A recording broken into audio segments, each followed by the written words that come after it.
رحمت رب کی لوٹا۔ سیدنا واقعی رحمت اللہ علیہ کو خواب میں جناب رسالت مآب صلی اللہ علیہ وسلم کی زیارت ہوئی اور فرمایا انشاءاللہ کل تمہیں بہت کچھ مل جائے گا۔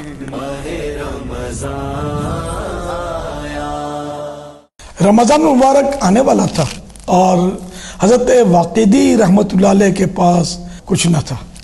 آپ نے اپنے علوی دوست کی طرف یہ تحریری میسج بھیجا، رمضان شریف کا مہینہ آنے والا ہے اور میرے پاس خرچ کے لیے کچھ نہیں، مجھے قرض حسنہ کے طور پر 1000 درہم بھیج دیجئے۔ چنانچہ اس علوی نے 1000 درہم کی تھیلی بھیج دی۔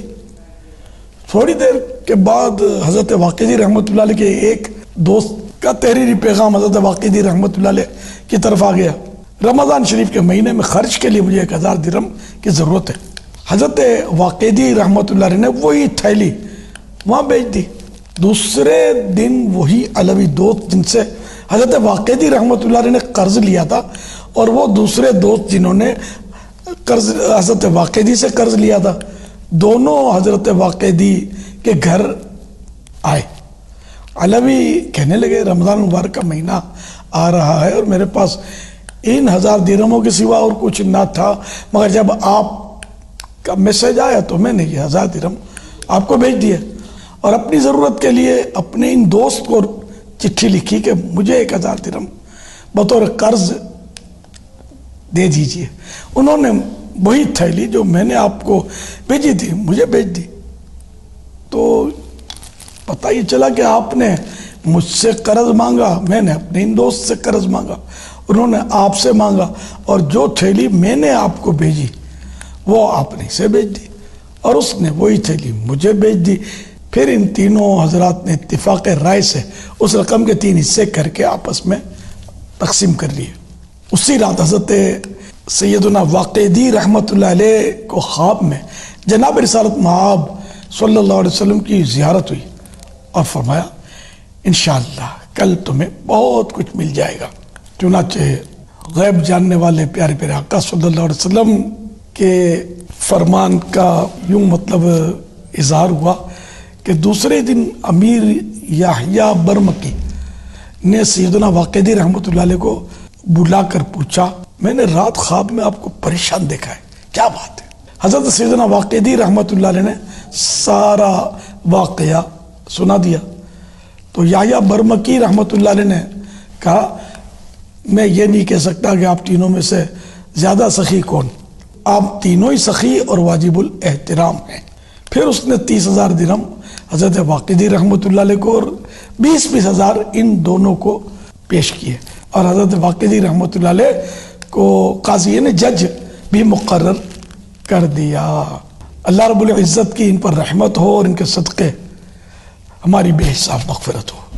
تو دیکھا آپ نے کہ سخاوت، انہیں اپنی ضرورت اپنے دوست کو، ضرورت کی چیز دوست کو دے دی، انہوں نے اپنی ضرورت کی چیز اپنے دوسرے دوست کو دے دی۔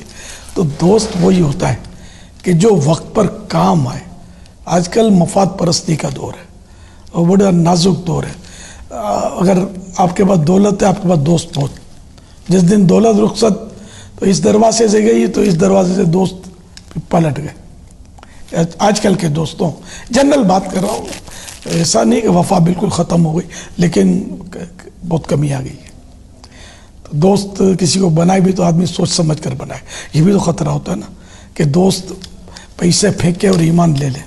آج کل ایسے بھی دوست ہوتے ہیں، جی ہاں، تو بڑا نازک دور ہے۔ سونا جنگل رات اندھیری چھائی بدلی کالی ہے، جاگتے رہیو سونے والو چوروں کی رکھوالی ہے، آنکھ سے کاجل صاف چرا لیں یہاں وہ چور بلا کے ہیں، تیری گٹھڑی تاکی ہے اور تو نے نیند نکالی ہے۔ شہد دکھائے زہر پلائے قاتل لائن شوہر کش، اس مردار پہ کیا للچایا دنیا دیکھی بھالی ہے۔ اللہ پاک ہمارا ایمان سلامت رکھے اور حقیقی معنوں میں اگر کوئی دوست میسر ہو تو وہ ملے، ورنہ اکیلا صحیح ہے، برے دوست سے تو اکیلا صحیح ہے۔ عارف باللہ مولانا جلال الدین رومی رحمۃ اللہ علیہ فرماتے ہیں مارے بد تنہا ہمی بر جاں زنت یار بد بر دین و بر ایمان زنت، یعنی برا سانپ صرف جان لیتا ہے جبکہ برا دوست دین و ایمان لے لیتا ہے، تو یوں برے کی دوستی بری ہے۔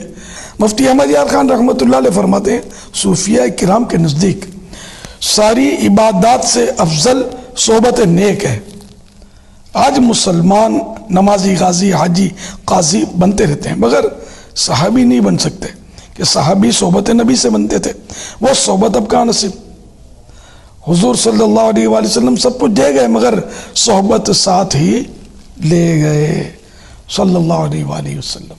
تو بہرحال لے کے ہمیں اس کو دوست بنانا چاہیے کہ جو ہمیں آخرت کی یاد دلائے، جسے دیکھ کر خدا یاد آئے، نیکیوں میں اضافہ ہو اور گناہوں سے چھٹکارا ملے اور ایمان میں مضبوط ہو، عقیدہ اس کا بالکل درست اور قرآن و حدیث کے مطابق ہو، ورنہ صرف ظاہری طور پر نیک پرہیزگار ہو لیکن عقیدہ درست نہیں ہے تو اس کی دوستی تو شرعاً جائز ہی نہیں ہے۔ اور ایمان کے لیے زہر حلال یعنی کہ قاتل زہر، اللہ پاک ہمیں برے دوستوں سے بچائے۔ اور اس واقعے سے یہ بھی درس ملا کہ رمضان شریف کے موقع پر ان بزرگوں نے کیسی سخاوت کی اعلیٰ مثال قائم کی، تو ہمیں بھی اگر کوئی ضرورت مند نظر آئے کہ وہ بیچارہ غریب ہے یا کوئی سادات کرام میں سے ہیں تو ہمیں ضرور ان کی ان دنوں ہیلپ کرنی چاہیے رمضان شریف کے آنے کے موقع پر خاص کر کے، تاکہ یہ بھی رمضان کی جو نعمتیں وہ کھا سکیں گھر میں اور عید کے لیے کوئی عمدہ لباس سلوا سکیں۔ ہمیں ان کا خیال رکھنا چاہیے۔ ہمیں اگر کوئی بولے تو وہ نہیں جمتا، ہم خود اپنے طور پر اپنے رشتہ داروں میں نظر ڈالیں، پڑوسیوں میں دیکھ لیں کہ ان میں سفید پوش بھی ہوتے ہیں جو بیچارے ان کے پاس، اور ویسے آج کل تو مہنگائی نے کمر توڑ رکھی ہے، حالات بڑے ناگفتہ بے، تو ایسی صورت میں ہمیں مطلب ہے کہ زیادہ جن کو اللہ نے پیسہ دیا وہ زیادہ احتیاط کریں۔ اب جیسے مسجدوں میں افطاری بہت زیادہ ہمارے یہاں بھیجی جاتی ہے، بھیجنی چاہیے، کوئی حرج نہیں ہے، لیکن کیا یہ اچھا ہو کہ غریبوں کے علاقے جو ہوتے ہیں اس میں افطاریاں بھیج دی جائیں۔ اب نعمتیں مرد تو مسجد میں کھا لیتا ہے، یہ بیچاری خواتین جو ہیں یہ ان نعمتوں کی ہوا بھی ان کو نہیں لگتی، جو لوگ غریب ہیں، تو اس لیے مطلب ان کو اچھی چیزیں جو افطار میں دی جاتی ہیں تو ان کے پیکٹ بنا کر ان کے گھروں میں، غریبوں گھروں میں بھیجنے چاہیے، اور یہ ڈیلی بیسس پر ہو، روزانہ پورے رمضان شریف میں۔ تو ان غریبوں کی دعائیں لیں، سیدوں کی دعائیں لیں، انشاءاللہ دونوں جہاں میں بیڑا پار ہوگا۔ صلو علی الحبیب صلی اللہ علی محمد۔